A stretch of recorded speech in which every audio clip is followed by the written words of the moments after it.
Good or bad news, সব নিউজের আগমনটা হচ্ছে ইংল্যান্ড থেকে। বাংলাদেশের ক্রিকেটে আজকে একই সাথে অম্লমধুর অভিজ্ঞতার একটা দিন। এবং ট্যাগলাইনে দেখছেন যে মুস্তাফিজের আসলে হলোটা কি। দ্য ফিচ, বাংলাদেশের পেস বোলিং ইতিহাসের সবচেয়ে আলোচিত ক্যারেক্টার যে কজন তার একজন। এবং মুস্তাফিজুর রহমান তিনি একটা ব্যাট লাকের ব্যাট প্যাচে পড়েছেন। সেই ব্যাট প্যাচটা চলছে সেই আইপিএল থেকে। কলকাতা নাইট রাইডার্স এর যে ফিজের খেলাটা একদমই কনফার্ম ছিল, তাকে দলে ফেরানোর জন্য আমরা বিশাল একটা টেনশন দেখেছিলাম ফ্র্যাঞ্চাইজিগুলোর মধ্যে। অ্যান্ড বিট আফটার বিট, একটার পর একটা কলের পর শেষ পর্যন্ত বাংলাদেশি ক্রিকেটারদের ইতিহাসে 9,20,00,000 রুপিতে কলকাতা থেকে কিনে নিয়েছিল লাস্ট আইপিএলে। সেই আইপিএল রাজনৈতিক পট পরিবর্তন, নানা ধরনের ইকুয়েশন খেলতে দেয়নি মুস্তাফিজকে। মুস্তাফিজের ক্যারেক্টার, মুস্তাফিজের আইপিএলে প্রত্যাশিতভাবে খেলার যেই সম্ভাবনা সেটা নষ্ট হয়ে যাওয়া ডেফিনেটলি একটা হার্ট ব্রেকিং ম্যাটার হিসেবে সবার সামনে এসেছিল। এরপরে যে আলোচনাটা আসে ডিউরিং দ্যাট আইপিএলটা যখন শেষ হয়ে যাচ্ছিল, আপনারা সবাই জানেন যে আইপিএল 2-3 মাস আগেই শেষ হয়েছে। মুস্তাফিজের সামনে ওপেন হয়ে গেল দ্য 100 খেলার সুযোগ। এবং 100-এ যে কজন ক্রিকেটার পিকড হয়েছেন মুস্তাফিজকে দলে ফেরাতে মোটামুটি একটা বড় অঙ্ক ব্যয় করেছে তার টিম।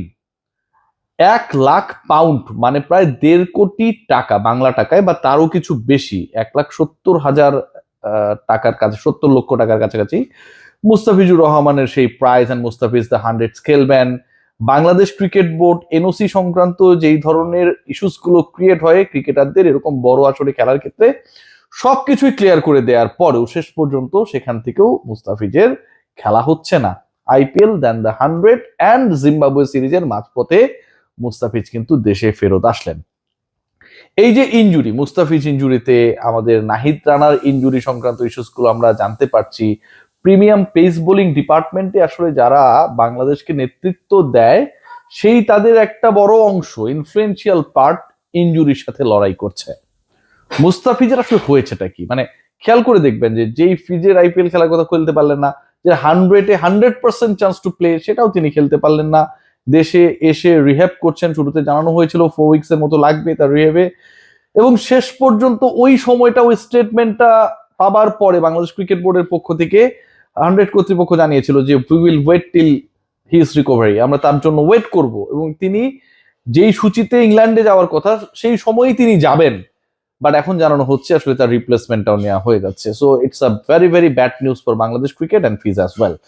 গুড নিউজের যে পার্টটা আমরা অনেক আলোচনা করি, টু বি ভেরি অনেস্ট, যে সেই আলোচনায় ক্রিকেট কেন্দ্রিক আলোচনায় তামিম ইকবাল খানকে যত বেশি গালিগালাজ করা যায়, আমার কাছে মনে হয় আলোচনাটা অনেক বেশি তাৎপর্যপূর্ণ, মহত্বপূর্ণ হয়ে ওঠে।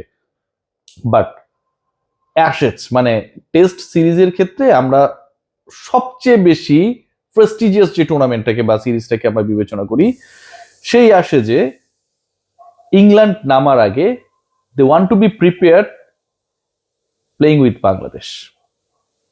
It's not like that this decision has made 6 months এগো, তা কিন্তু না। আমরা মোটামুটি গত মাসে একটা আবহ পেয়েছিলাম যে বাংলাদেশের ইংল্যান্ডে গিয়ে অবশেষে 17 বছর পর টেস্ট খেলার একটা অপরচুনিটি হচ্ছে। এবং এই যে 17 বছর পর বাংলাদেশ টেস্ট খেলবে, that time we were confused that Bangladesh আসলে কোথায় খেলবে, কোন ভেন্যুতে খেলবে। All actually expect that Lord's, ক্রিকেটের মক্কা, বাংলাদেশের হয়ে নিজের প্রথম লর্ডস টেস্টে এবং বাংলাদেশের সবশেষ লর্ডস টেস্টে সেঞ্চুরি হাঁকিয়ে যেটাকে অবিস্মরণীয় করে রেখেছেন বর্তমান প্রেসিডেন্ট তামিম ইকবাল খান। সেই লর্ডসে ইংল্যান্ডের প্রস্তুতিমূলক সেই টেস্ট বিফোর দ্য অ্যাশেজ খেলার জন্য মোটামুটি একটা দীর্ঘ সিরিয়াল ছিল। অনেকগুলো countries they were trying to be there. Sri Lanka সেই লিস্টে ছিল, উইন্ডিজ সেই লিস্টে ছিল। এবং এই দুইটা কান্ট্রিকে শেষ পর্যন্ত বাদ দিয়ে বাংলাদেশকে চুজ করা হয়, কারণ বাংলাদেশের যে cricket diplomacy under the Presidency of Tamim Iqbal Khan, it played a very significant and rational role to display Bangladesh cricket and its test development. সেই ডেটটা ফাইনালাইজ হয়েছে মে মাসের লাস্ট থেকে জুনের ফার্স্ট পর্যন্ত। ওয়ান অফ টেস্ট চলবে। এবং যতটুকু জানা যাচ্ছে যে বাংলাদেশ দল ওই একই সময়টায় শর্টার ভার্সনেও মুখোমুখি হবে। শর্টার ভার্সনে কার সাথে খেলবে, দ্যাট ইজ আ কোয়েশ্চেন। এবং যতটুকু আমরা জানি যে আপনারা সবাই জানেন যে আইরিশদের এগেনস্টে বাংলাদেশের একটা শিডিউল ট্যুর ছিল, বাংলাদেশে যাওয়ার কথা ছিল আয়ারল্যান্ডে, এবং সেই আয়ারল্যান্ডের বিপক্ষে বাংলাদেশের সবশেষ ট্যুরও কিন্তু আসলে আয়ারল্যান্ডে হয়নি, চেমসফোর্ড ইংল্যান্ডে, লন্ডনের কাছাকাছি সেখানটায় হয়েছিল। সো এগেইন বাংলাদেশ দল after that the one and only test against England, যেটা লর্ডসে বাংলাদেশ খেলবে 28 মে থেকে শুরু হবে, তারপরে বাংলাদেশ দল they are going to play shorter version cricket against Ireland. যেমনটা এখন পর্যন্ত শোনা যাচ্ছে যে ট্যুরটা বাংলাদেশের শিডিউল ছিল প্রিভিয়াসলি, সেটাকে পিছিয়ে দেওয়া হয়, 2027 করা হয়, এবং 27 সেই ট্যুরটাতেই বাংলাদেশ যাবার অপেক্ষায় রয়েছে। সো আলটিমেটলি আমার কাছে মনে হয় বাংলাদেশের ক্রিকেটের জন্য একটা বড় অর্জন, মানে বাংলাদেশে একটা প্রজন্মই ইংল্যান্ডে কখনো গেল না। গত 17 বছর ধরে যাদের অভিষেক হয়েছে তাদের কেউই ইংল্যান্ডের মাটিতে টেস্ট খেলার সেই অপরচুনিটি বা সৌভাগ্যবান হতে পারে না। শেষ পর্যন্ত সেই সৌভাগ্যটা হচ্ছে। আপনি যে যাই বলেন না কেন, you are going to play a test against England in the Lord's, এটাকে আপনাকে বড় করে দেখতে হবে। সো ওই সাকসেসটাকে আমরা যেন সেলিব্রেট করি এবং আমরা যেন এটার জন্য প্রপারলি প্রিপেয়ার্ড হই। আমার কাছে মনে হয় যে বাংলাদেশ একটা long time they are going to travel Australia for 2 test, এটা যেমন একটা বড় ব্যাপার। Then after 17 years Bangladesh is planning to play only test and only test in England against their team in the Lord's. এটাও আমার কাছে মনে হয় যে it's a very very prestigious for Bangladesh cricket board and all of আস।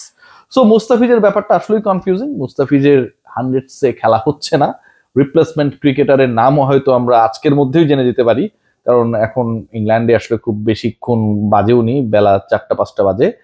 আর একই সাথে তার IPL এর পরে 100 খেলতে না পারাটা এটা একটা সেটব্যাক, বাট মুস্তাফিজের রিকভার হওয়াটা is very much important. And Bangladesh cricket বোর্ডকে এগেইনস্ট থ্যাঙ্কস যে তারা they are capable to manage ECB for hosting Bangladesh for the single test. এটা ডেফিনেটলি এটা অনেক অনেক অনেক বড় অর্জন। সবাই ভালো থাকবেন, টেক গ্রেট কেয়ার।